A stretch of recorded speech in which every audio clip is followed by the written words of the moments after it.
Hello viewers, ఈ రోజు మనం చూడబోతున్నాము యూనివర్సల్ సాయిల్ మిక్స్ అన్నమాట. ఫస్ట్ ఇది వచ్చేసి మనకి కోకోపీట్, మీ అందరికీ తెలుసు. ఈ కోకోపీట్ వచ్చేసి 2 kgs బ్లాక్. ఇది 2 kgs బ్లాక్ వాటర్ లో మనం వచ్చేసి కొంతసేపు సోక్ చేసేయాలి. అంటే అరౌండ్ ఒక 45 to 60 మినిట్స్, ఒక 1 అవర్ ఇలాగా సోక్ చేస్తాం అనుకోండి. మొత్తం ఇలా ఎక్స్పాండ్ అయితే వాటర్ ని పీల్ చేసుకుంటుంది. ఆ తర్వాత మనము మొత్తం తీసేసి డ్రైన్ చేసుకుని పక్కన పెట్టుకోవాలి. సో కోకోపీట్ రెడీ అవుతుంది. సో ఆల్రెడీ మనం చూసాం కదండి, వాటర్ కింద వరకే పోసాము. ఈ పైన వరకు కూడా మొత్తము వాటర్ అంతా కూడా అబ్జర్వ్ చేసేసుకుంది మొత్తము. కాకపోతే ఇంకా వాటర్ సరిపోలేదు, ఇంకా వాటర్ తీసుకొస్తాము. సో చూసారు కదా, ఈ పైన అంత వరకు ఇక్కడ వరకు డ్రైగా ఉంది, ఇక్కడ వరకు మొత్తం ఫిల్ చేసుకుంది వాటర్. సో ఇంకొంచెం వాటర్ పోస్తే కొంచెం సోప్ అయితే సరిపోతుంది. మళ్ళీ కిందకి వెళ్ళిపోతుంది.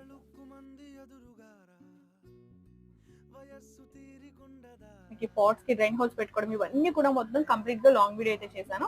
కింద మీకు రిలేటెడ్ వీడియోస్ మెన్షన్ చేస్తున్నాను. అది తప్ప